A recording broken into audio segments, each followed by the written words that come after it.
So Alhamdulillah, we're gathered here on a Monday morning for our the first lesson in Arabic language. We did our introduction last week, and inshallah ta'ala today we'll be talking about um, Arabic per se. Yeah, the actual lessons will commence today. So what I've done is I've actually, as you have seen from the schedule that I've sent to you last night. So what I've done is that actually I've put the lessons into two different sections. One section where we actually go through the Madinah text, and that will be our core text throughout our course of studies, inshallah ta'ala. And we aim, inshallah ta'ala, to go through the entire Madinah Reader Book 1, that is for the adults version, or Books 1 and 2 for the junior version, throughout this course of study. And we hope that actually after that going through books 1 and 2, you will actually be able to read and understand simple Arabic text, inshallah ta'ala, and you can make out what you're reading from the Quran and the hadiths, inshallah ta'ala. Right.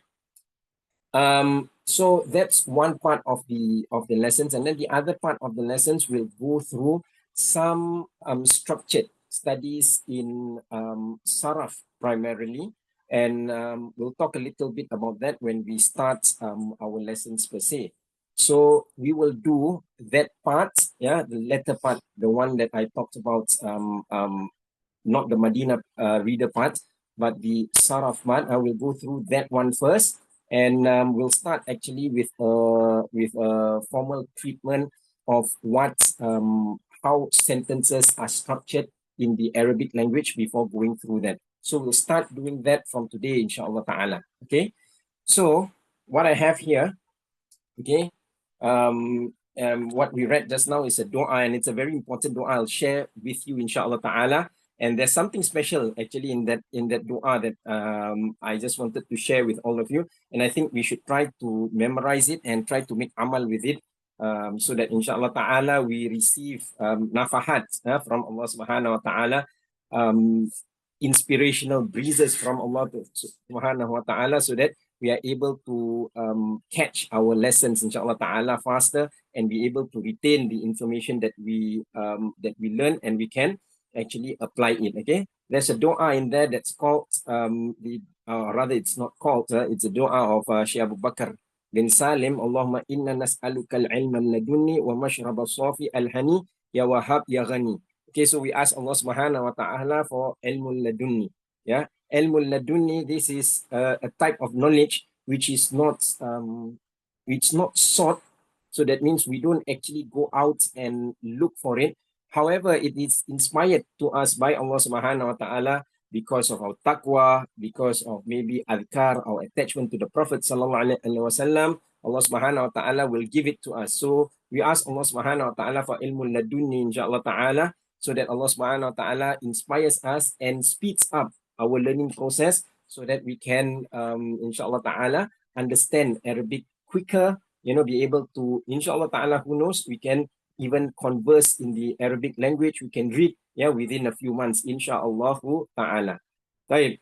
So inshallah ta'ala, we'll start first with a treatment of Arabic, the Arabic language itself. Okay, so I'm actually struggling with this, because this is something that's new to me. I'm using an iPad, so I'm pretty new to this. I'm trying to figure out how this works, and I can't even close that thing that says make a scene. How do I close it? Anybody knows? I can press on it. Okay. That's it. Okay, type. Okay, so to start, Arabic words, okay, or Arabic speech, they are made up in two parts, just like the speech of any other language. Okay, so Arabic speech is called kalam. Okay, and kalam has several different components. Okay, there's a component that's called al-ism. This is, by the way, a sin, al-ism. And then there's something that's called al-fi'l. And then there's something that's called al-harf. Okay, so al-ism is a noun, and then fi'l is a verb.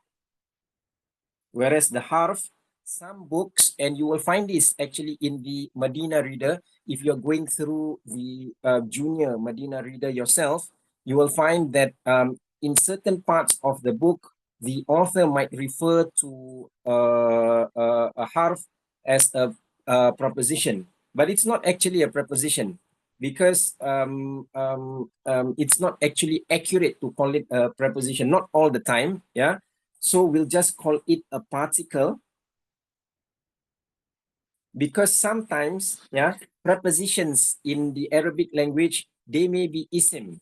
You know, so our formal treatment of these words are actually different from the treatment of a particle. So or rather of a harf. So we'll just call it a particle, inshallah ta'ala. Okay. So we'll give you examples of what nouns are. So nouns, they can be proper nouns, like maybe a person's name, like Ahmad or Muhammad, for example. Or they could be things, you know, like sayara. They could be things like sayara, which is a car, okay, or baits, which is a house, okay. So these are examples of nouns or al-ism in the Arabic language. But over and above that, sometimes you might find words like tahta and fawqa, which may be considered to be prepositions because tahta um, means under. Okay, or maybe let's do that differently. How do you do this? Does it appear? See, I can't even erase this. Mhm. Okay, never mind. Um,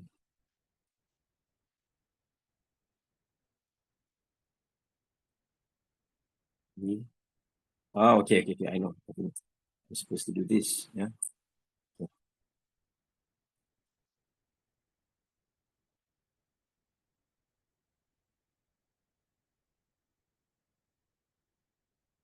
This one means under.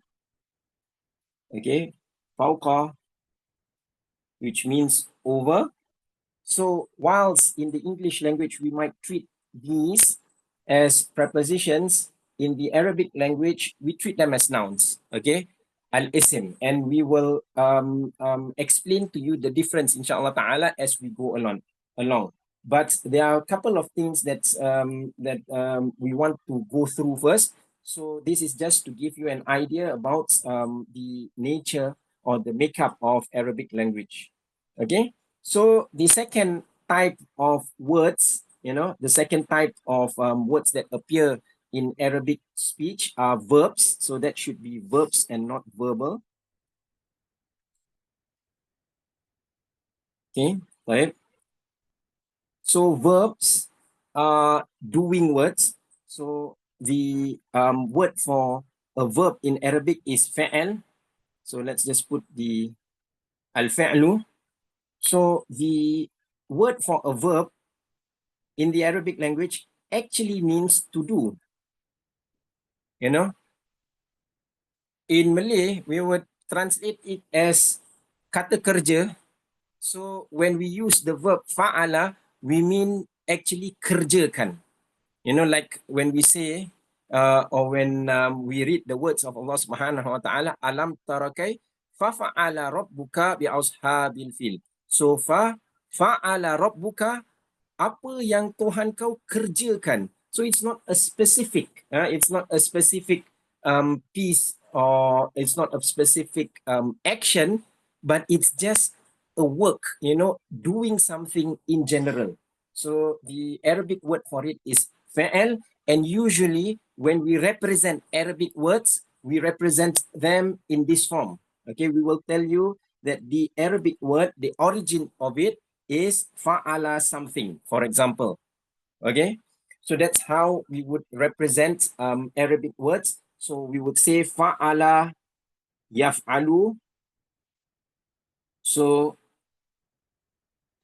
this is how we represent the origins of Arabic words, or rather whatever the word is, you know, maybe it might be a thing, maybe it might be a place, maybe it might be an action, maybe it might be a combination of these things, a synthesis of these things, but we always represent them in this manner, and we will say fa'ala yaf'alu. So when we tell you, or we describe to you the verb form, we will describe it to you in this form. Okay, this is a past tense verb. Okay, so we will call this al-madi, and this one is a present tense verb. We call it al-mudari. Okay, we can, this is past and this is present. Okay, this is how we will always represent it to you, and there is a good reason for it, and the reason for it is because Arabic verbs, they take different forms, and we call these forms wazn. Okay, what is wazn? Wazn is literally, it means the weights or the measure of a thing. So we actually use the word wazn when we talk about the weight of an item. In Arabic, we actually use the word wazn.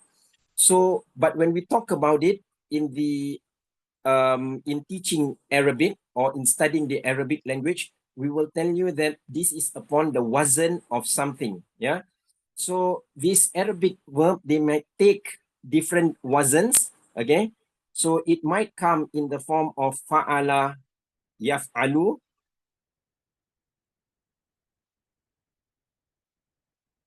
or it might come in the fa'ala yaf'alu. It might come in the form of fa'ala yaf'unu, or it might come in the form of fa'ala yaf'ilu. So all these are different wazns. Why are they different wazns? Because you can see that the pattern differs in the mudari, in the present tense form. Yeah. So we call this one wazn, we call this another wazn, we call this another wazn. Okay, so when I'm going through the studies with you, I will tell you that, oh, this word, it is upon the wazn of fa'ala yaf'alu. This word is upon the wazn of fa'ala yaf'ulu. This word is upon the wazn of fa'ala yaf'ilu. Okay, so for example, fa'ala yaf'alu, a word that comes in this wazn is fataha yaftahu,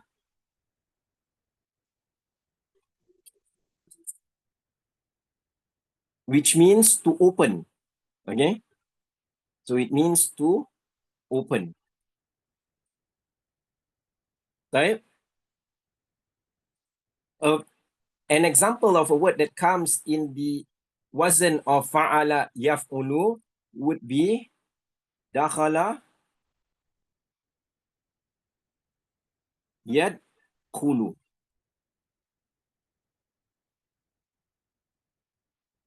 Okay, which means to exit or to leave.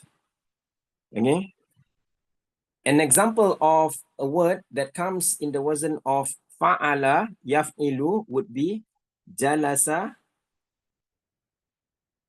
yajlisu. Yajlisu, which means to sit. Okay, so what is the difference? The difference is upon the ain. Okay, the ain from each of these words. So this is the way that we will describe the Arabic words. And when I'm speaking to you and I tell you that I'm talking to you, let's say about the difference in the wazn, yeah, I will refer to every verb, okay, in this form. We call this, okay, the first letter of the verb, we call it the fa'ul kalima.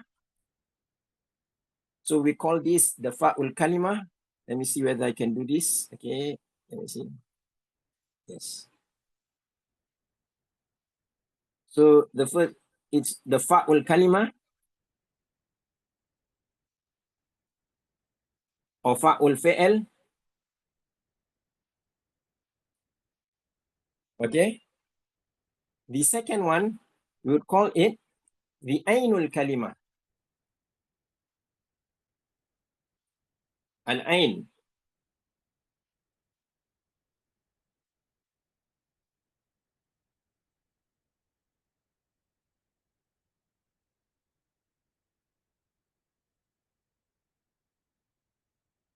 Okay.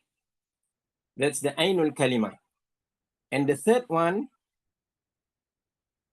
we will call it the lamul kalima or the lamul ain. Sorry, lamul fi'al.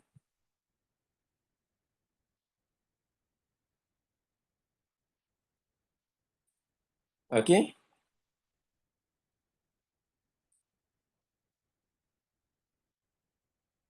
Al-lam.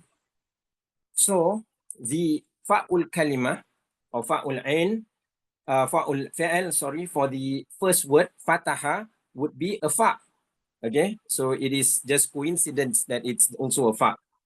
And the fa'ul fi'al or fa'ul kalima for the second word that we've presented to you, dakhala yadkhulu would be a dal. Okay. And the fa'ul fi'al or fa'ul kalima of the third word that we presented to you would be a jim. Okay, so this is how we would describe the first harf, okay, the first alphabet from from a fi'al whenever we are going through this course of study, inshallah ta'ala. Okay, so likewise, we would call the ainul kalima or ainul fi'al for the first word, we would call it ta. Okay, sorry, we would call it ain, and it's a ta. And for the lamul kalima or lamul fi'al, we would it is a ha. Okay, so that's how we would describe the components of every word in our course of study, and this is standard. Okay, wherever you study the Arabic language, they will describe it to you in this manner. Okay, طيب. So now going back to the wazn, you will see that even though in these three word forms that we spoke about just now, okay, all these three word forms, you will see that the wazn for the fi'al madi, the past tense verb, it doesn't change. Fa'ala. Okay, it's still the same. But you will see that for the fi'al mudari, the present tense verb, it changes. Okay, it changes. So whenever we are going through, the Arabic language and we're going through new words, this is how I will describe it to you. And from that, you will know which wasn't it comes from. Okay. And then if you ask me whether there's a predictor, of any word, how would we know, the fi'al mudari, what shakal, okay, what thunder the ainul kalima or ainul fi'al will take, yeah, there's no predictor. There are some indicators, but there is no qaedah, there's no formula that you can use for sure to know unmistakably that always if you see this, then the ainul kalima will take a fatha, for example. Okay, or if you see this, then the ainul kalima will take a dhamma, for example. There's no clear qaida that you can use, but there are some indicators. Inshallah ta'ala, we'll go through some of the indicators in our next lessons, inshallah ta'ala. Okay, So at this point of time, just want to ask you, am I going too fast, or are you catching the lessons or not catching the lessons, or do you like my handwriting generally? You know,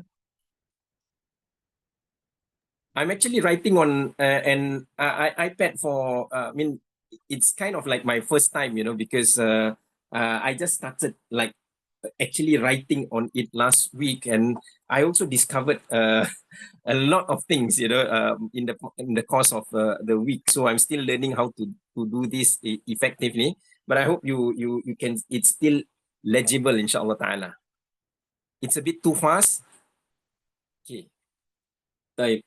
Okay, never mind. It's an introduction. I will try to slow down a bit, but know that these things will be repeated, inshallah ta'ala. Okay.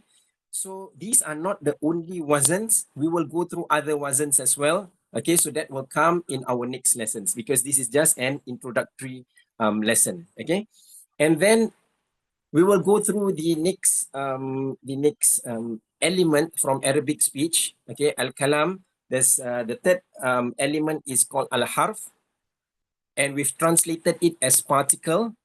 Okay, for the reasons I've explained to you, instead of using the word prepositions, even though they are quite often actually almost equivalent to prepositions, and we'll see. Okay, so what I want you to do is to memorize. Okay, to memorize these 6 particles, because these are the 6 most commonly used particles in Arabic speech, and we'll go through them, or we'll come across them a lot actually during the course of our studies, in when we're reading books, when we're analyzing sentences, we'll go through them a lot. Okay, so particles. Oops, that shouldn't be it. Yeah, go back to this. Okay, so particles.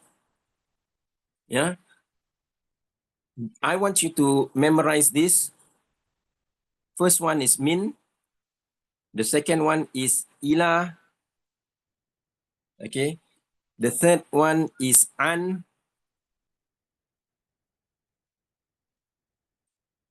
The third one is an.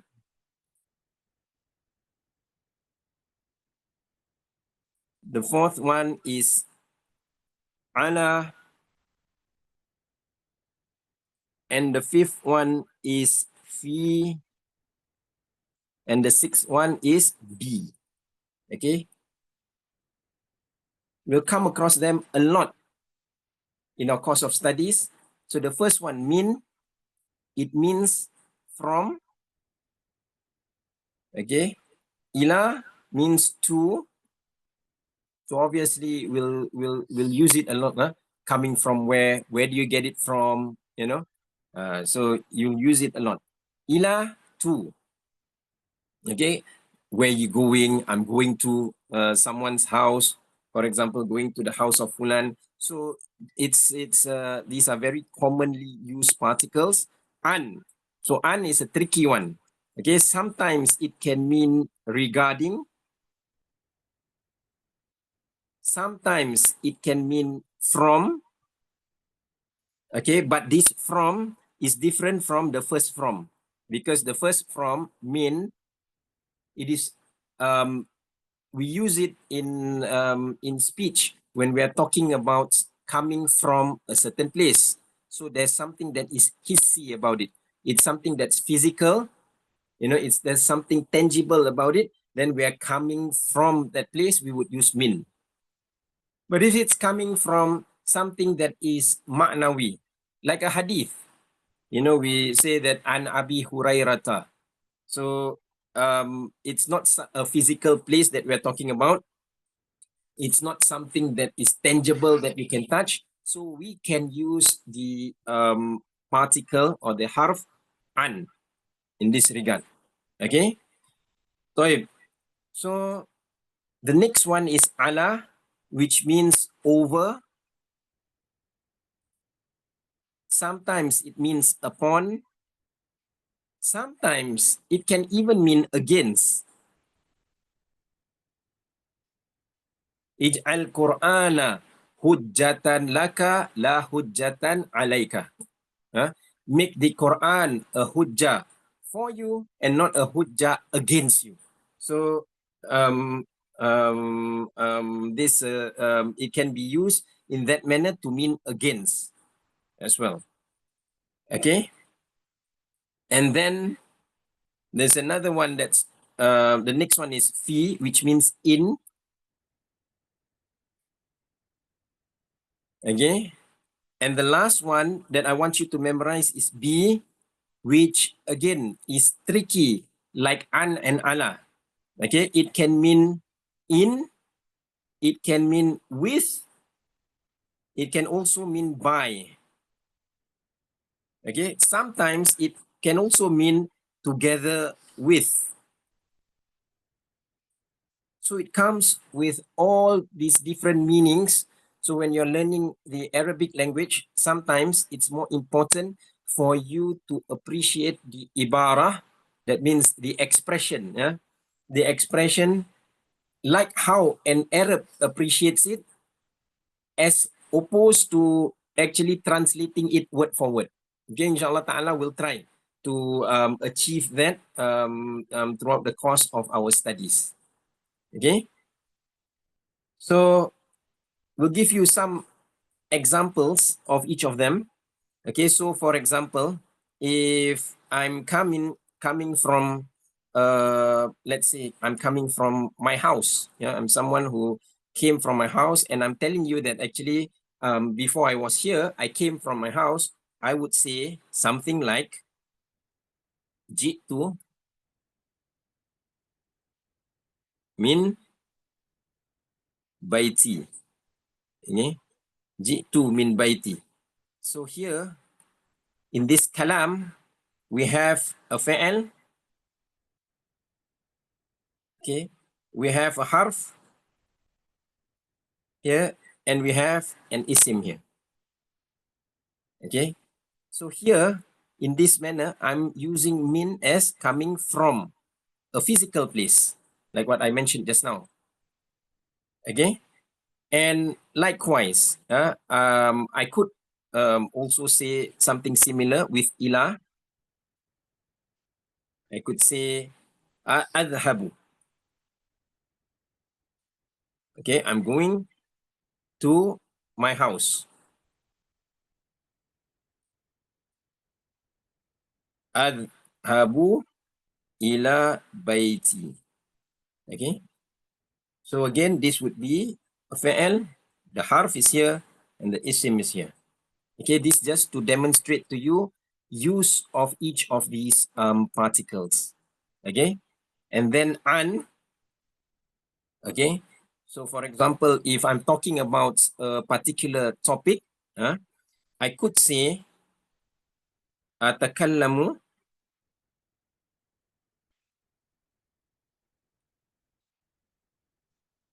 So this is the fa'al, which means I'm speaking, yeah, and about al-mawdu', okay, about the topic.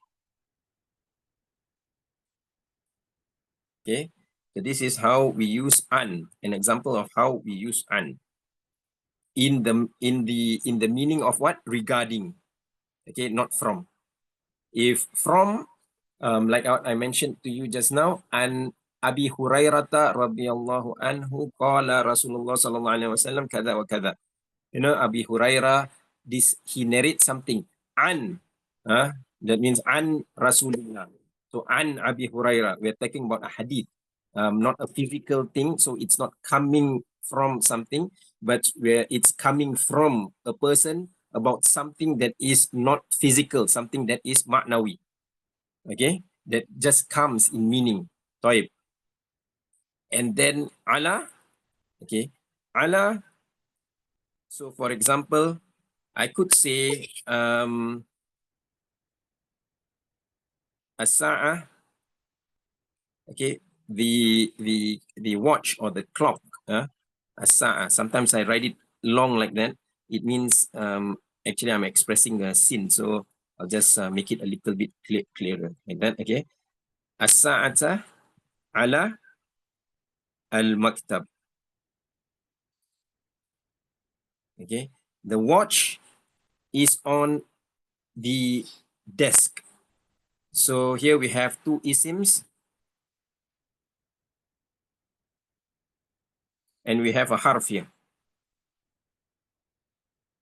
Okay, so this comes in the meaning of on. Oh, I should write on actually here. Okay, so it could be on also or over. That means it's on, placed on something.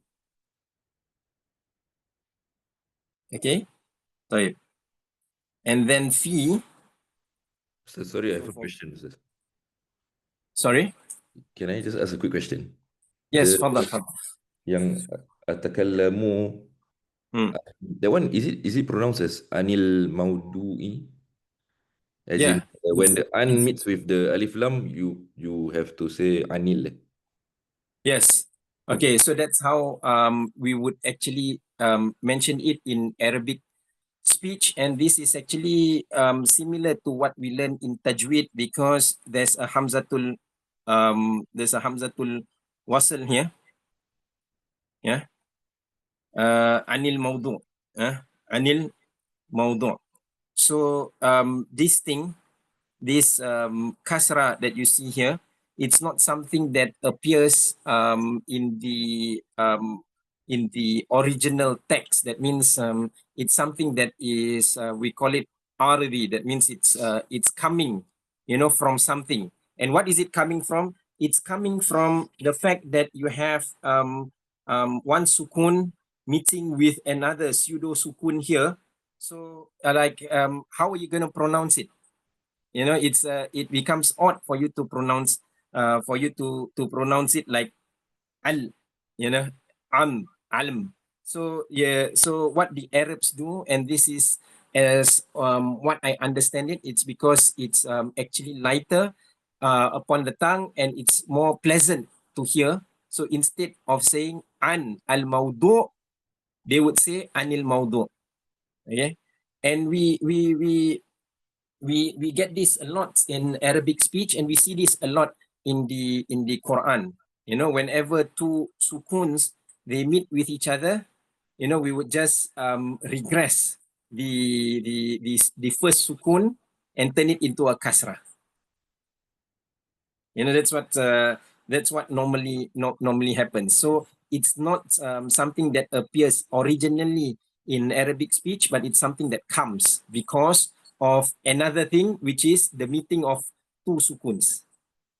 You know, right? Okay. So Shukran, we Ustaz. would say it like that. Atakallamu anil mawdu'i. Yeah, that's how we would say it. Okay. So this is also an example of harf. Okay, we spoke about this. Just now we're talking about fi. Yeah. So we could say, for example, ana. Yeah. Fi. Yeah. Sang ga fura. Okay. Ana fi Singapore. I'm in Singapore. So this means what? In. Okay, I'm in Singapore. And likewise, okay, the last thing that I'm going to demonstrate is be. Be, okay, as you know, sometimes we can say that it's by, like when I'm passing by something, I could say marartu bi dukanin. Bi dukan. Okay, so this bi actually means I passed by. Okay, that means this is marartu is I passed by. Bi by. Okay, so this is by. Dukan, a shop. So here it comes in the meaning of by or passing by something. But sometimes it can also come in the meaning of in. Like, for example, when we say the basmala, okay, we say, okay, this is not nice. Let me just change that a bit. Oops. Oh, that's not how you do it.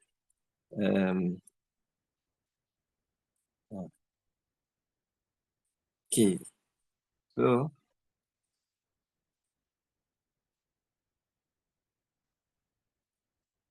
So it could come like how we usually translate Bismillah. Yeah, it could mean in, and I could also say, like for example, when you're using in several times, you know, like like say describing where you're studying or where you used to study. You would say darastu. So I studied darastu. Okay, B. Let's say NUS. I studied in or at NUS fi Singapore. Okay, Singapore. Sorry, this is one dot. Okay, Singapore.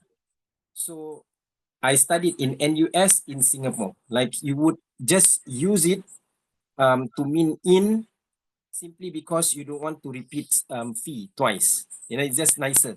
Just like in English, we avoid repeating similar words in a sentence, and it becomes more eloquent for you to present it that way. So likewise, we have a similar concept in the Arabic language. So we might actually just say that darastu bi NUS fi Singapore, or fi NUS bi Singapore.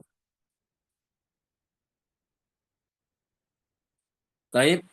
So these are just different ways in using the harf. So this is just a demonstration of how we use the different elements of kalam, al-ism, wal-fa'il, wal-harf, okay, in Arabic speech. So inshallah ta'ala, I will just break here for a while. So if you have any questions, tafadhal. Ustaz, sorry, I got more questions. Yes. Macam biduka ni, Hmm. there's no tanwin on the duka ni. Or should Um, like should it be dukanin instead of dukani? no, it's dukanin. There's a tanwin. Oh, there is a tanwin. There is Okay. a tanwin.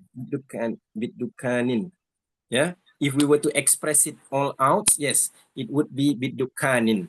Okay. So sometimes I might drop using the last shackle of a word, and this is actually common practice in the Arabic language. And sometimes I may use it a little bit casually during these parts of our lessons.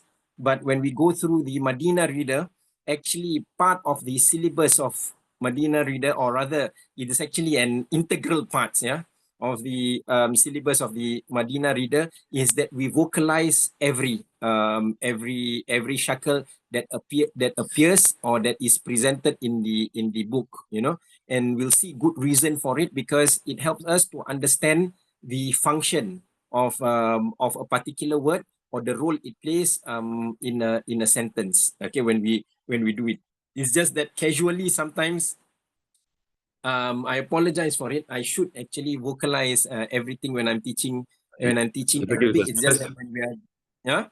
Pasal anak kadang-kadang I still don't know when to put the tanwin and when not to put the tanwin. So I get a bit paranoid sometimes.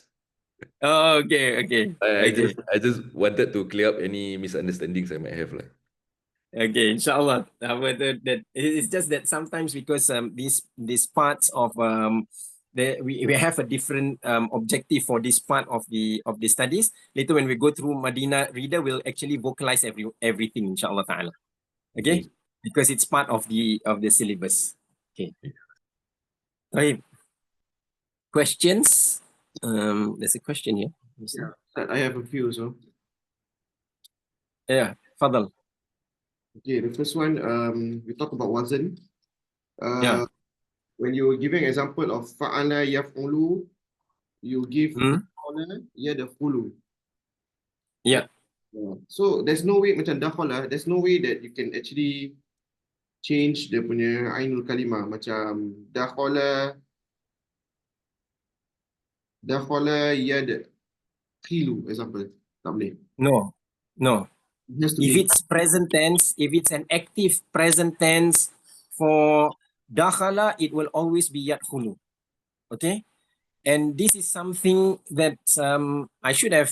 I think I did mention just now that you will only know it by referring to a dictionary, a kamus, or some reference. You know, with regards to giving tahqiq of that means exacting or verifying the shakl, okay, for verbs. So there are books, and one of the books actually I put it in our shared drive. It's called Mu'jam al-Wasit. Okay, so you will find that in Mu'jam al-Wasit in the drive, they will tell you which verb. Yes, that's the one. Okay, so which verb belongs to which wasn't, and it will always be like that. Sometimes you will find some variation. Okay, and sometimes these variations, they may change actually the meanings of a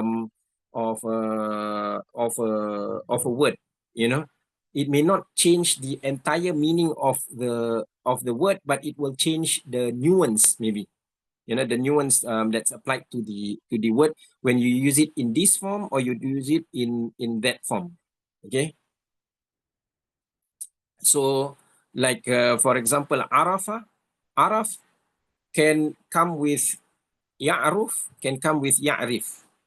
And each of them actually brings about different meanings, you know. So sometimes it can come in the meaning of knowing.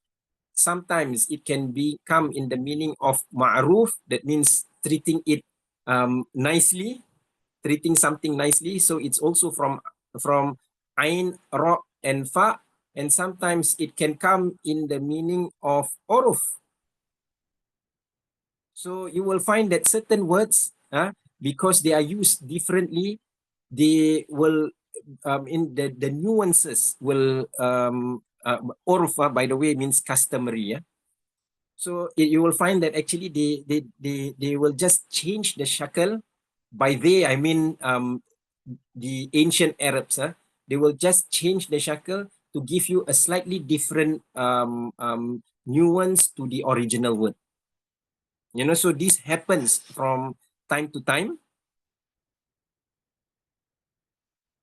Okay, but the only way for us to know it, if you can try and look at at Ain, Ra, and Fa in Mu'jam al-Wasit. I've not looked at it myself, but you will find that it appears in several different wazns. When you go through the glossary and you look at Ain, Ra, and Fa, they come in several different wazns, and each of them they bring about different meanings. Okay, so that one we'll leave it to later. For now, okay, for our initial studies, we'll just consider it that actually if it comes in this wasn't, you know, that means if we've already described it as coming in a particular wasn't, that is how it is. Okay, anyway, for dakhala, it is always dakhala yadkhulu. Okay, it doesn't come in any other form, except that sometimes maybe it might change the meaning of what we are talking about. You know, like this, we are talking about this in the present tense, active, in an active voice. You know, but if it's something that's passive, maybe we might use something like yudkhal. That's something else. Okay, so or if it comes in the meaning of putting something in, it can become yudkhil. So that's something that's some other discussion, and we are quite according to our schedule. You know, we are actually about 5 or 6 months away from discussing those different forms, because I want you to master the basic first. Okay. Taib.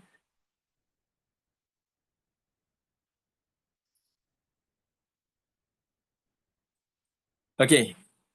Any other questions, Fadal?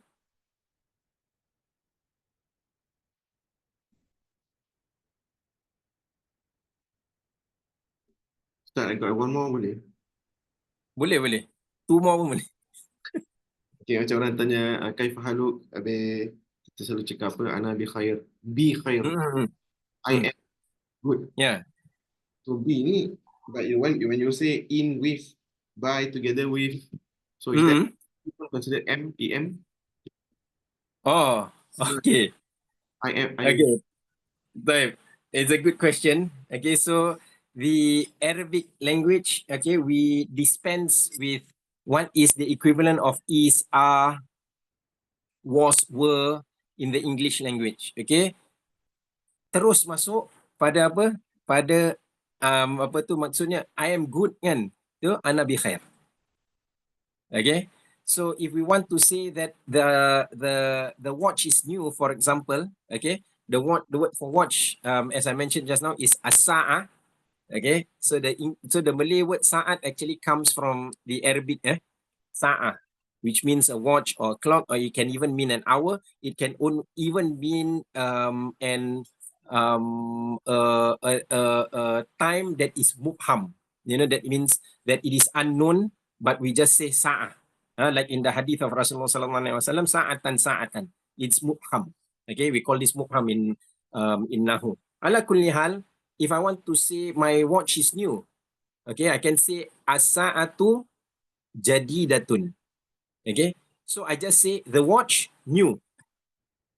There's no is, there's no was in there, you know, but it is understood when you put this together, it becomes subject predicate, just like in Malay.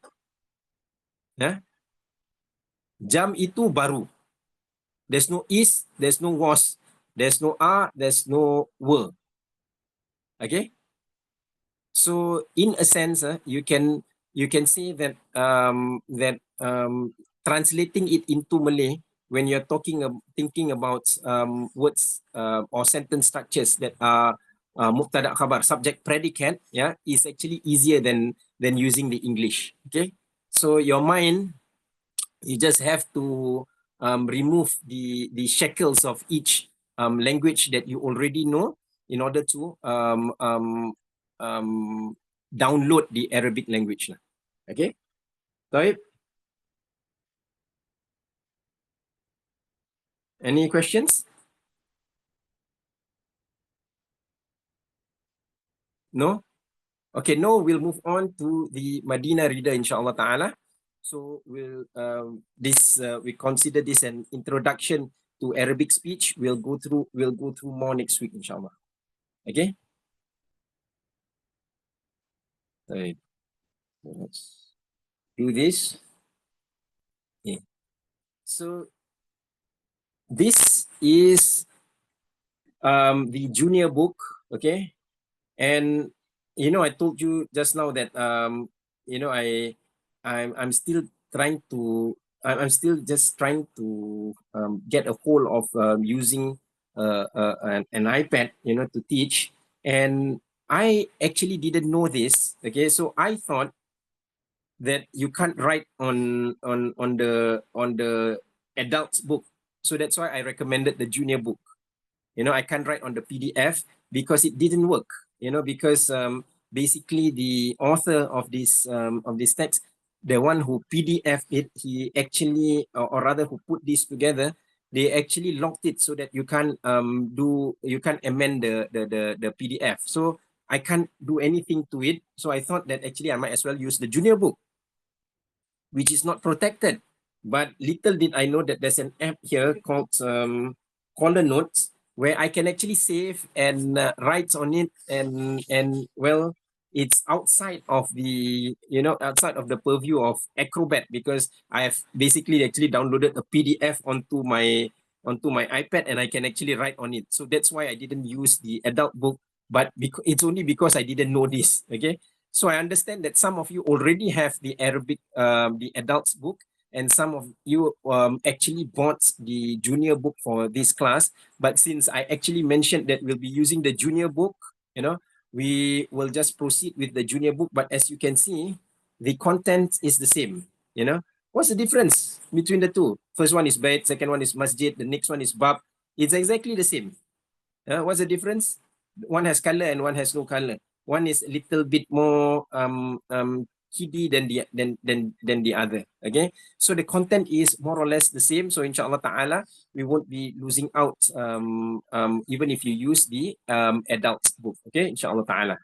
Taib. So this is lesson 1 from Madinah Reader. Okay, so we call it Ad-Darsul Awwal. Okay, and I'll explain this in the coming lessons, inshallah ta'ala. Okay, Ad-Darsul Awwal. It's actually translated here as I can't write. Okay, so it's translated here as lesson 1, but it actually should be the first lesson. Okay, because 1 is a number, you know, but awal is actually an ordinal. So it's first, second, third. Okay, so I'll explain the difference between the two, inshallah ta'ala, as we go along. But for now, okay, we'll just take the translation as per the book. Okay, lesson 1. Okay, what are we learning here?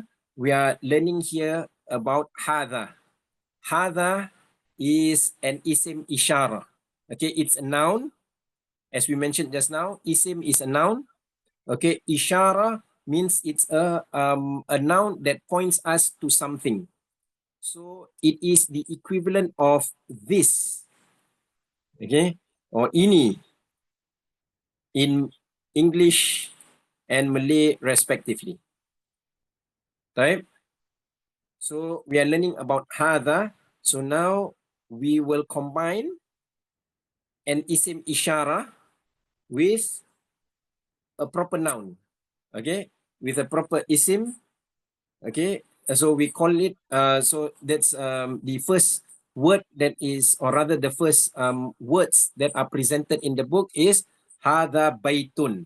Okay, hadha baitun, and like what was asked just now by our brother Azman. He asked, "What is like? Where's the is? You know, where are all the is, the was, the are, the were?" So it doesn't appear in the Arabic language. So this would be a complete sentence in the Arabic language. Yeah. So even though I say it's a phrase, it's actually a complete sentence. Okay. It comes in the form of subject and predicate. Okay. Subject and predicate. Okay. Siapa belajar bahasa Melayu? Can everybody speak Malay? Anybody cannot speak Malay, doesn't understand any Malay at all. Can you put up your hand? No? Okay. So if you understand Malay, you know that in Malay we learn this subject, or rather this topic, subject, predicate. So it's just like that. Okay. We call this mubtada and khabar in Arabic language. Okay. So you can just try to remember this. Okay. And we will repeat this again, inshallah ta'ala, next lesson. Mubtada and khabar. Okay. Mubtada is the subject and khabar is the predicate. Okay. Khabar in Malay, it means the same thing. It means the khabar. What's the news about a particular thing? You know? So what we are saying here is this is a house. Sorry, this one should be pointing here. Okay. This is, okay, hadha baitun means this is a house. So it'll be good for you to vocalize it as we go along. Usually if we have a class and that class is in front of us, we would actually repeat the words because it gives you confidence, you know, and it gives you the ability, inshallah ta'ala, to think in the Arabic language, okay, when you vocalize it. So even when you're doing your revision on your own, you should read it out loud, okay? Hadha baitun. Okay, this is a house. Okay. Taib. So the next one, hadha, same thing. This is an isim ishara. It is the subject, and this is the predicate. Okay. Hadha masjidun. This is a masjid. Okay. And I will just tell you that this is a masjid instead of saying this is a mosque, because I prefer not to call masjids mosque, because it's kind of the origins of the word mosque is kind of derogatory for Muslims, so I prefer to use the word masjid. Okay. Hadha masjidun. Okay, the next word, hadha babun. Okay, this is not a baboon, but it is a door. Okay, this is the mubtada and this is the khabar. Okay, so slowly we will ease you into using the Arabic terms instead of using the English terms. Okay, طيب. The next one, hadha kitabun. This is a book. Okay, hadha kitabun. This is a book. Mubtada khabar. Right. The next one, hadha qalamun. This is a pen. The mubtada, the khabar. Next one, hadha miftahun. This is a key.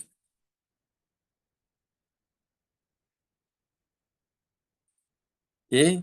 The last line, is it the last line in the adult version as well? It's the last line. Okay. Hadha maktabun. Okay.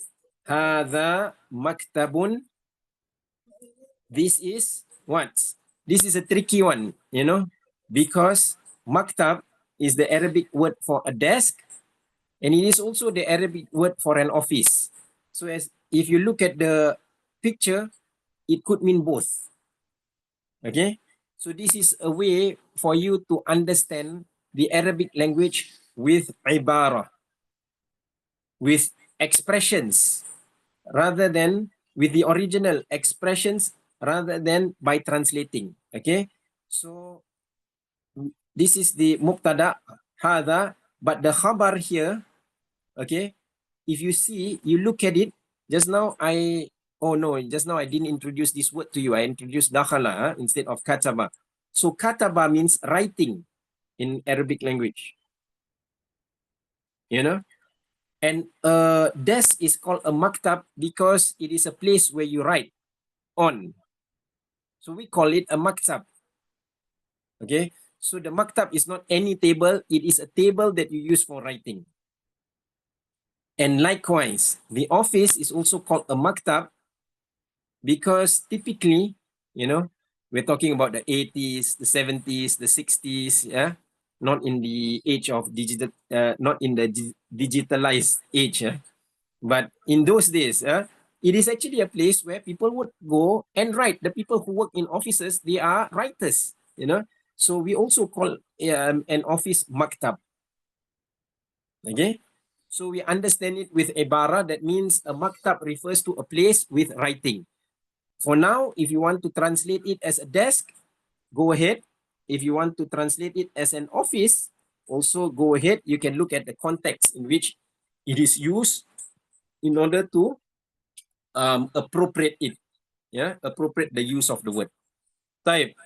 The next one, hadha sarirun. Okay, so hadha sarirun. This is a bed.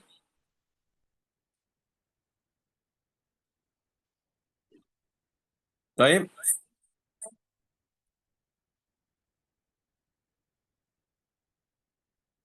The last one that we have on screen is hadha kursiyun.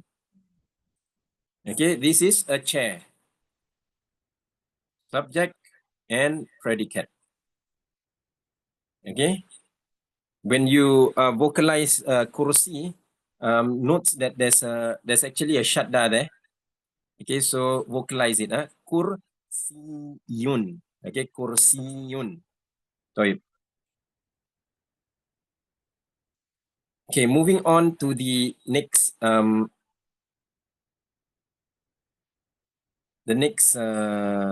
section. This is question. Okay, so now you can, inshallah ta'ala, after this, at least you can, for those of you who have someone else to practice with, you can do simple conversations. And even though you do it out of memory, it's okay because it actually strengthens your attachment to the Arabic language and it helps you to internalize the Arabic language. Taib? Okay, Taib, the first thing, ma hadha. So this is the lesson itself, okay? This is a question. So the topic is called ma hadha. And what we are introduced to in this topic is an interrogative. Okay?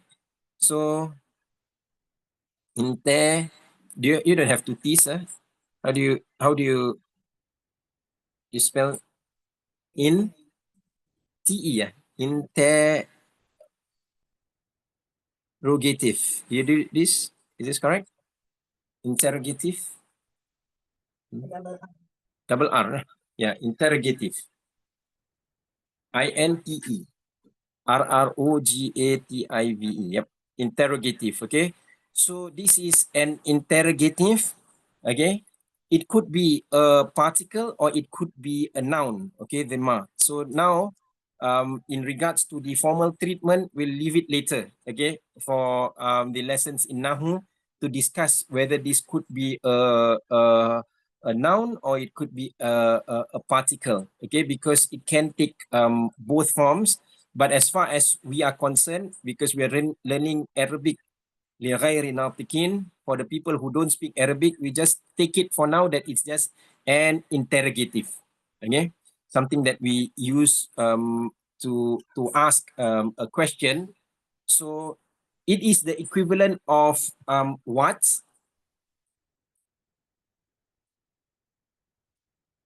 Okay, so ma hadha. What is this? Okay, so this, in this case, actually this ma in this in this form, it is actually an isim. It's an interrogative noun. Okay, ma hadha. What is this? So we go to the first set of questions. Ma hadha. What is this? So the answer is hadha baitun. Okay, this is a house. Type. Now he introduces another interrogative in the next one, which is are. Okay, this are could be is, okay, or are.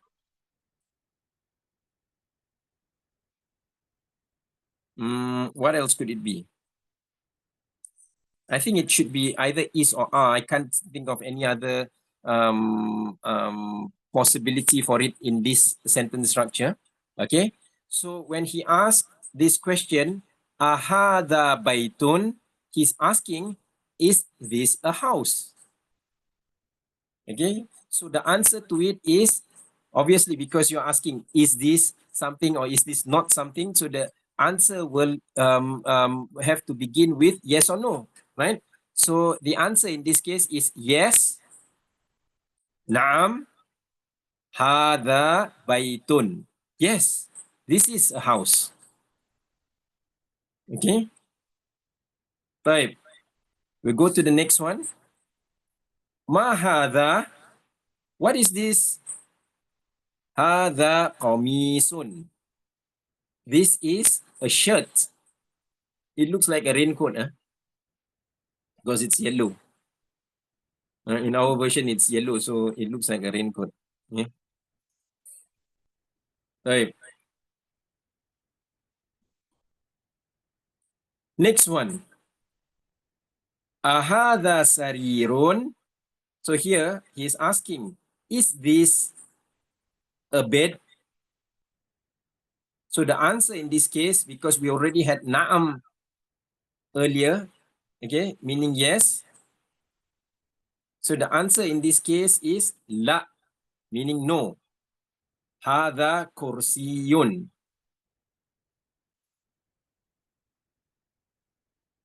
Okay, next one.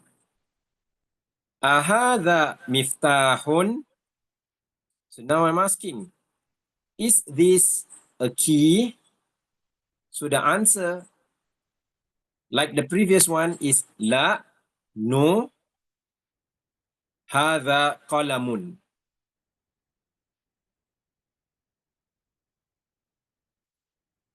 This is a pen.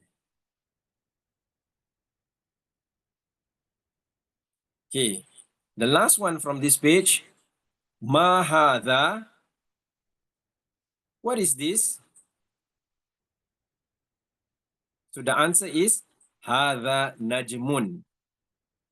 This is a star. Okay, you can say hadha ramzu Captain America.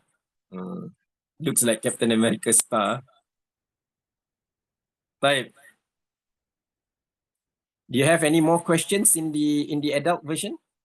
For those of you who are using the adult version?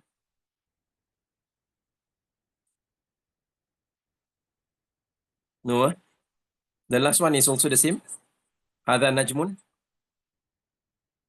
Yeah. Right. Yes, same. Okay. Right. So this is exercise. Okay. So the word for an exercise, okay, meaning not riyadha exercise, not the exercise that you do, but rather work that you do, you know, in order to practice for something, or you could say that this is practice. Okay. We call it tamrin. Okay, in Arabic, tamrin. Okay, so the exercise that you have to do is you have to answer all these questions. Okay, ma hadha. So memorize the words and then write the answers on your own. Okay, and you have to practice this because even though it looks like maybe at this stage you think that actually it's easy, but it helps you to internalize things. And I always tell the people who read books with me, whatever subject, you know, it's always very important for you to revisit that knowledge after 2 or 3 days, you know, and then for you to also read up on the next topic that we will be studying because it helps you to absorb better. Because sometimes people are just in the mode of like just attending lots and lots of classes, you know, every day, but the retention is not there, you know, and the grabs is not there because you only get a third of the knowledge when you attend the class. Yeah, the other third of the knowledge you get when you're actually doing the revision, putting things together, you know, doing your own flow charts, rewriting your notes, you know, you get another third of it from there, and the last third you get from teaching it. You know, so you have to go through the entire process. So trust in the process. Okay, you have to trust the process, and even though it might not look like it's anything significant at some stage, you know, you might think that actually I don't see the progress here. But if you trust the process, inshallah ta'ala, you will see that after a period of time has passed, like maybe a year or so, you will find that actually you know a lot more and you understand a lot more than you did a year ago. Okay, so go through it and make time for revision because it's very important, especially for Arabic language, but not only for Arabic language. It applies to every other subject that you study, be it fiqh, be it nahu, you know, you're studying hadith, yeah, whatever subject you're studying, even if you're not studying to a level of mastery, you know, you're studying as a generalist, you have to make time for revisions because so that's why sometimes attending 7 classes a week is not as efficient as attending 2 with revision and mutala'ah. That means doing something to prepare yourself for the next lesson. Okay, so I leave this to you, but this is what I would encourage you to do. and ask Allah subhanahu wa ta'ala, Allahumma inna nas'alukal ilmal ladunni. We ask Allah subhanahu wa ta'ala to give us knowledge that is not just from our studies, but inshallah ta'ala, Allah subhanahu wa ta'ala blesses us, sends ilham upon us such that actually He opens our doors to understanding that which we didn't knew exists. Sometimes Allah subhanahu wa ta'ala just opens doors for us because we do need, because of our deficiencies. We're in need of miracles and help from Allah subhanahu wa ta'ala to help us to achieve this. Okay, so we won't go through each of these pages one by one. You have to do your homework. Okay, so as you are doing your homework, remember from the tariqah of this book, that means the author has arranged it in this way, you actually have to write and you have to vocalize it. That's why he says read and write. You rewrite a sentence, it gives you benefit, and you read it out loud, it also gives you benefit, inshallah ta'ala. Okay, so do your homework, and we'll move on to the next page, which is page 17 on the book itself, but it's page 11 on the PDF for those of you who are using the PDF of the junior book. Okay, type. So the author here asked us to do something called read and write. Okay, so this is all part of our exercise. Okay, we have to read it. So when you're on your own, it looks a little bit kiddie, and sometimes it's like it's not really intellectually challenging enough for us to consider it studies.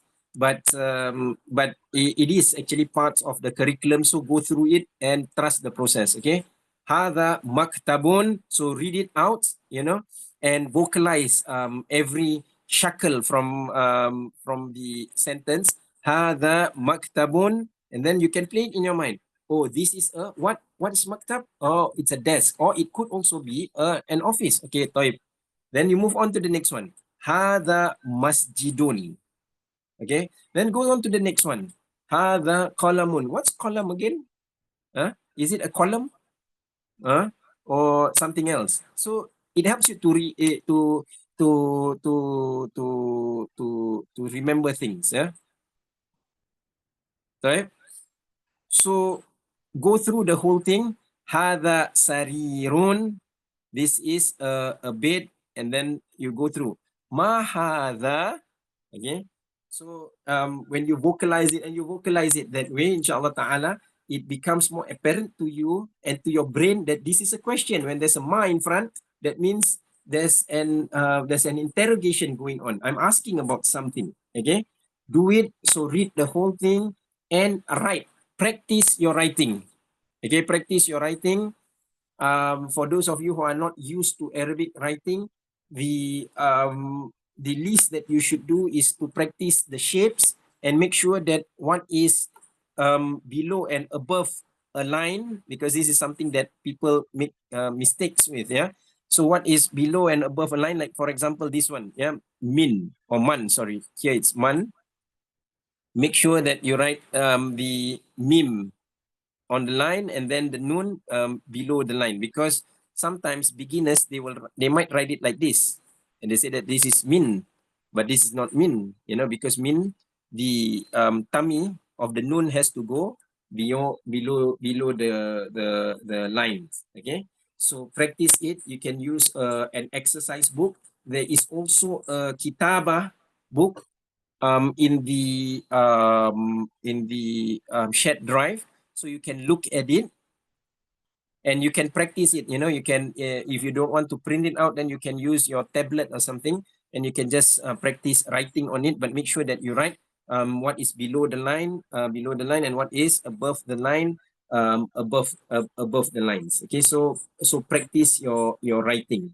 Okay, we can't go through everything that is needed in the Arabic language over 1.5 hours, but inshallah ta'ala, with a bit of hard work, okay, you'll get there, inshallah ta'ala. Right. Okay, so we'll just go through the vocabulary because some of these words are new. We can go through the vocabulary, but we won't go through every sentence like how we went through just now. Okay.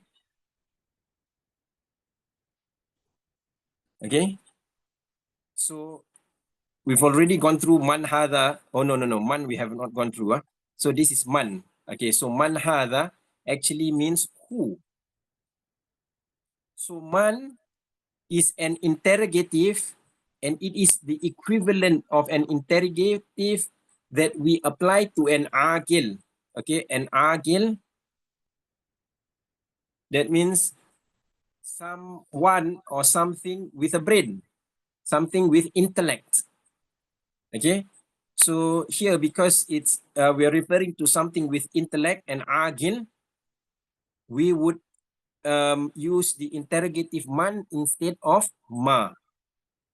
Okay, and this is a very important um, um, um, very important lesson, and something that you should internalize, because even if you're interested in, let's say, studying something like tafsir in future, you will see that in the Quran there are some words or some sentences where we expected Allah Subhanahu wa Taala to say man, but He uses ma just to attract our attention to something.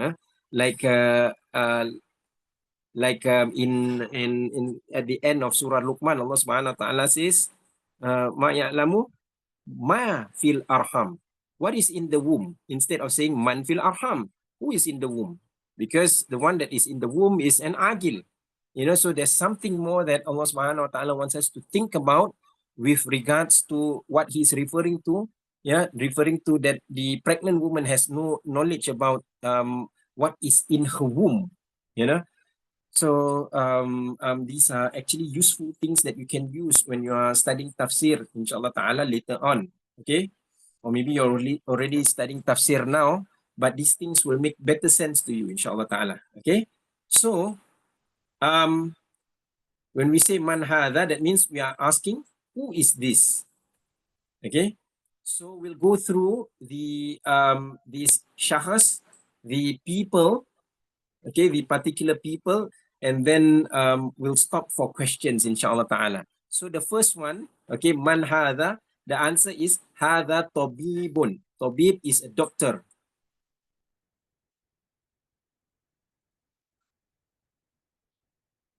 Okay, tabib is a doctor.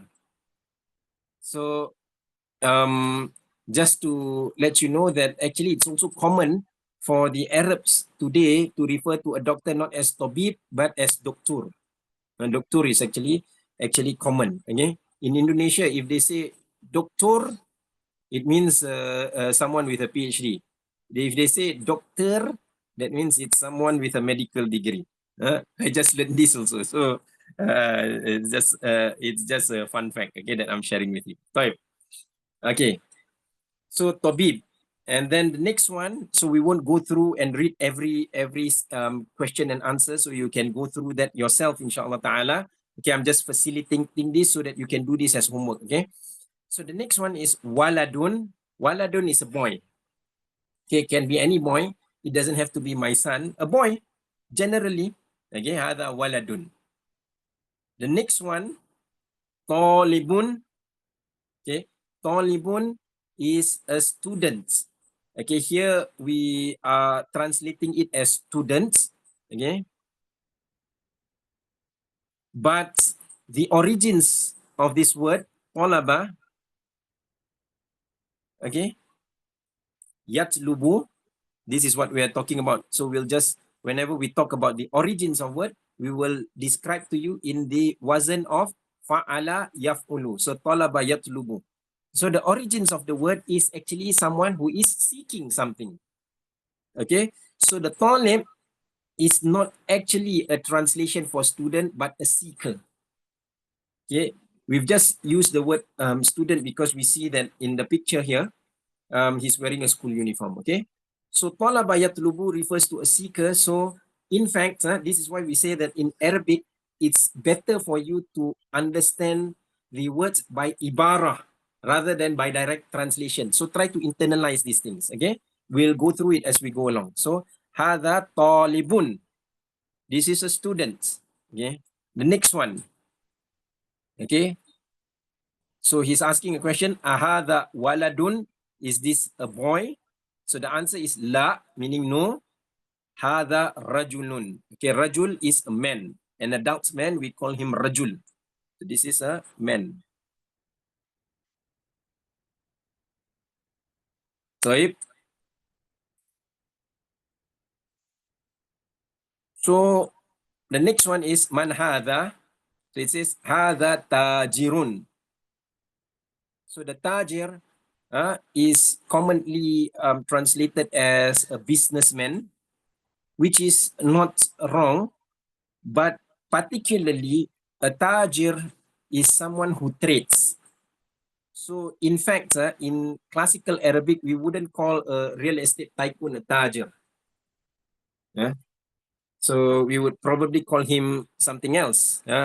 Muajir or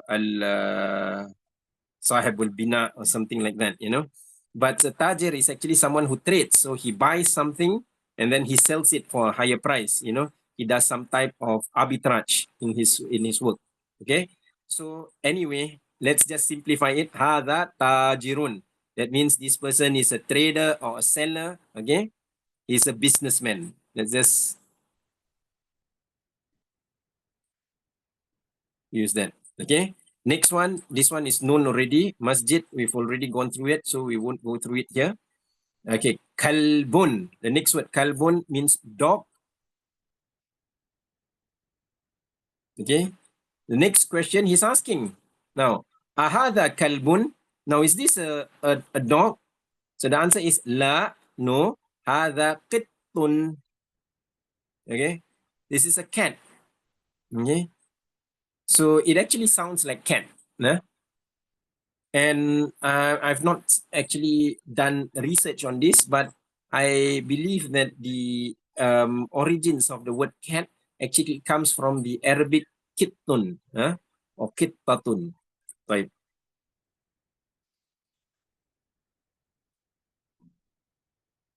Hada himarun. So himar is a donkey. In the next one, he's asking, ahada himarun. So the answer, la, no, hada hisanun. This is a horse.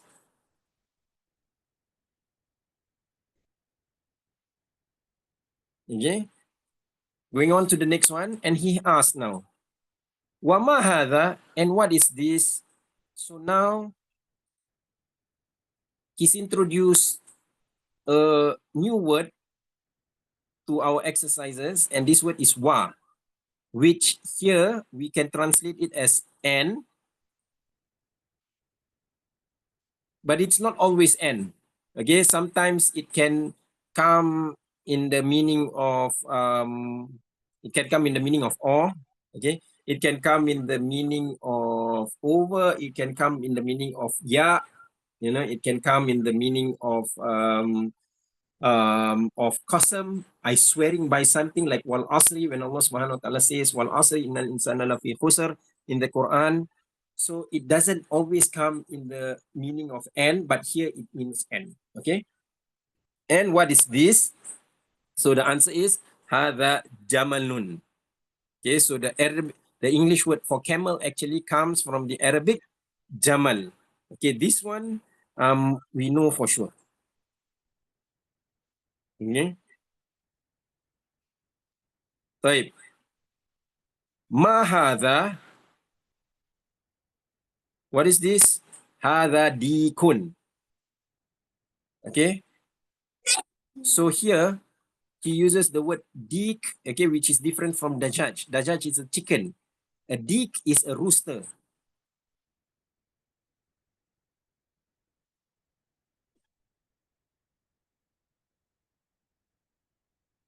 And I believe that we can use this word also in English, in slang English. When we say dik, it refers to a rooster, a male chicken, and not a cockerel, okay, and not a female chicken. Okay. Type. The last one here, man hadha, who is this? Hadha mudarrisun. This is a teacher. Okay. Again, as we mentioned before, Arabic words are best understood in ibarah and not in by translating it word for word. So this is a teacher in particular who teaches at a madrasah. then he would be called a mudarris. Okay, if he teaches somewhere else, there might be other names for him like muallim. If he teaches at an ulma or mi'lama, he would be called a muallim. He can be called a murabbi. Okay, there are different words for teachers. So inshallah ta'ala, we try to understand the ibarah inshallah ta'ala. So do the next exercise as let me see. Okay, never mind. We'll leave the next exercise to next week and we'll stop here. Okay, we'll go through the next exercise. We can go through the next exercise as revision inshallah ta'ala. Right. Okay, questions? Ustaz, for the adult book, there's actually one more. There's actually one more page. No, actually not one more page. Yang ahada qamisun la hada mindilun. Yang kecil. Okay. Ada one. Okay, and the pictures are also different. Okay, so there's another word here. So you can okay, I'm actually using the Adobe app here. So I can't write on this one. Okay, so you can see that word hadha mindilun. Mindil means a handkerchief. Okay, but actually, generally speaking, the Arabs would use anything, would call anything that that you use to wipe, like a tissue, a wet tissue, you can call it mindil as well. Okay. So ala kulli hal, in this case, we would just translate it as a handkerchief, but likewise, you can use it for tissue as well. Yeah. And of course, modern Arabs, they have they just like us, they call their tissues now fine. I've heard this in Saudi Arabia, and I've heard this in Tarim as well. Yeah, they actually call their tissue fine because there was a brand called Fine, and it's very popular in the Arabic language, a brand of tissues. So they just call it by the brand. Yeah, and this is no different from the Malays calling the flask thermos, because that was the only thing that they only knew the vacuum flask. The only brand that they knew of was thermos, so they just call it thermos. Ada thermos. Rumah kau ada thermos, So the Arabs do that as well. Okay. Right. So hadha mindilun, this is an extra thing. So you know that this is a handkerchief, inshallah ta'ala. Okay, so go through the exercises at home, and inshallah ta'ala next week we'll revise by going through the summary from the junior book. Okay, they have a summary which is in English, so we can read through this inshallah ta'ala. Okay, type. Questions?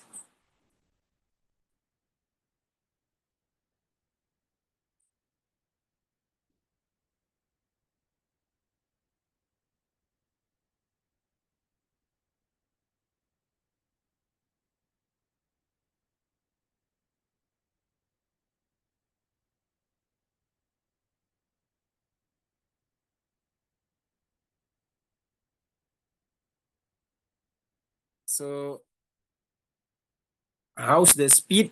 Sorry, Yasri. I know you said that it's a bit fast. It's better a bit now. Better a bit now. Yeah, yes. Sure. Okay. But go through it, go through the lessons, and go through the exercises, go through even the ones that they say just read and write. So just vocalize it, write it, in an exercise book. You will benefit from it, inshallah ta'ala, and go through the next lesson before we meet next week, because when you go through a lesson before you actually start the lesson with the teacher, you actually have a picture already of what you're going to study. So it's not the first time that you're hearing it. So all these things help in helping you to internalize the Arabic language. There's something called muraja'ah, which is to revise the things that you've already learned in the last lesson, and there's something that's called mutala'ah in Arabic. That means to look forward or look ahead, what you're going to study next, and it helps to frame your mind. So our teachers would say that good students will do both. Okay, they will do muraja'ah and they will do mutala'ah, and then they will focus on when they are in class. Okay. And of course, make lots of dua. May Allah subhanahu wa ta'ala grant us all openings in the Arabic language. Yeah. The ladies, do you have any questions?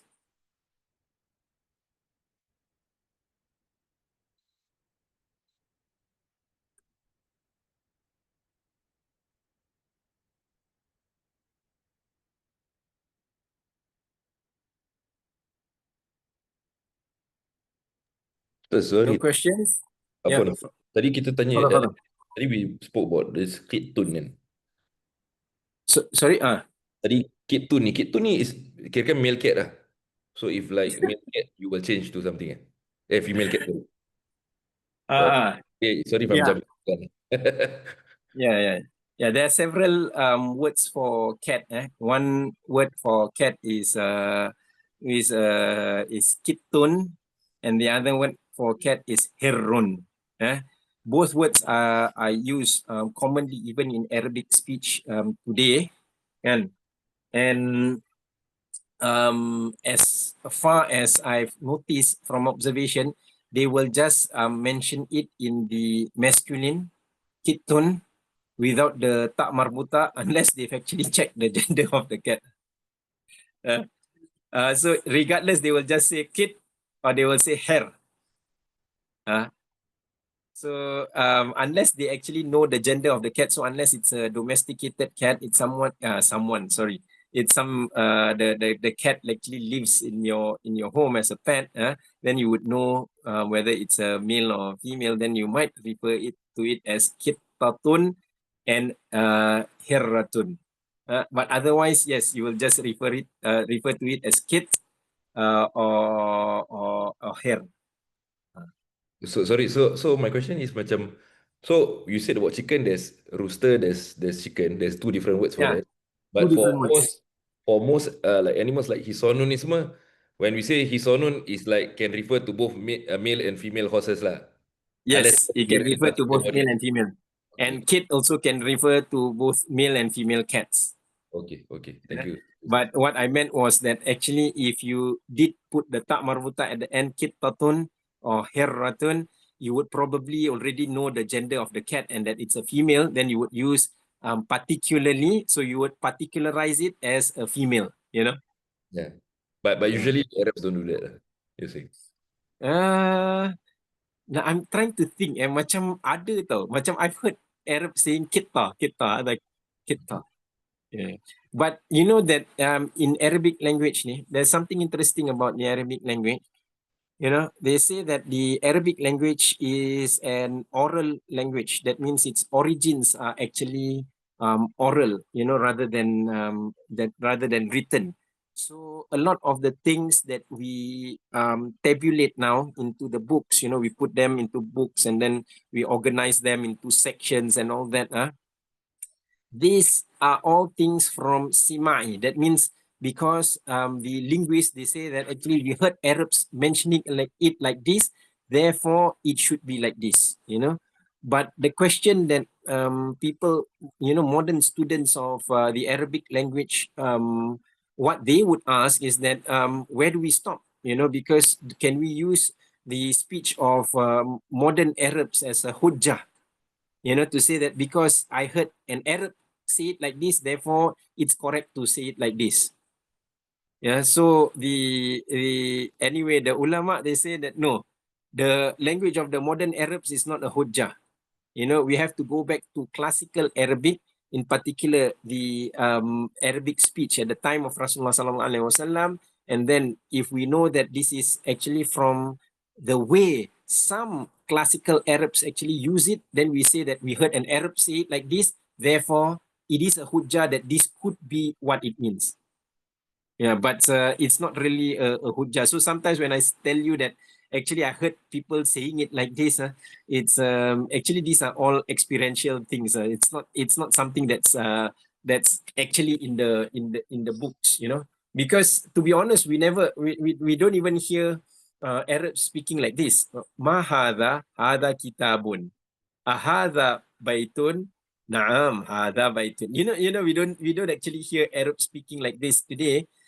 So yeah, it's not really a hujjah when I say that, yeah, I heard, them speaking like this. Okay. Right. See, we have trying to catch up. No, all okay for now. Alhamdulillah. Okay, thank you. So inshallah ta'ala, we'll end here, and we ask Allah subhanahu wa ta'ala for guidance, and we ask Allah subhanahu wa ta'ala to accept our gathering and to grant us beneficial knowledge. I've put together here a Ratib Fatiha by Habib Umar. So inshallah ta'ala, we'll read it and then we'll recite Al-Fatiha at the end. And inshallah ta'ala, Allah subhanahu wa ta'ala accepts from us this gathering and grants us beneficial knowledge. Okay? Al-Fatiha. Anallaha yarzuqunal علم النافع والعمل الخالص المقبول وحسن التعليم والدلالة على الهدى ويسير بذلك قلب نبينا محمد صلى الله عليه وآله وصحبه وسلم وإلى حضرة النبي سيدنا محمد صلى الله عليه وسلم. الفاتحة. أعوذ بالله من الشيطان الرجيم. بسم الله الرحمن الرحيم. الحمد لله رب العالمين الرحمن الرحيم مالك يوم الدين إياك نعبد وإياك نستعين اهدنا الصراط المستقيم صراط الذين أنعمت عليهم غير المغضوب عليهم ولا الضالين. ربنا تقبل منا دعانا إنك أنت السميع العليم وتب علينا إنك أنت التواب الرحيم. دعواهم فيها سبحانك اللهم وتحياتهم فيها سلام وآخر دعواهم أن الحمد لله رب العالمين. So we'll see you next week inshallah ta'ala. Assalamualaikum warahmatullahi wabarakatuh. Waalaikumsalam. Terima kasih Ustaz. Ustaz. Sama-sama. Terima kasih Ustaz. Sama-sama. Jumpa lagi. InsyaAllah.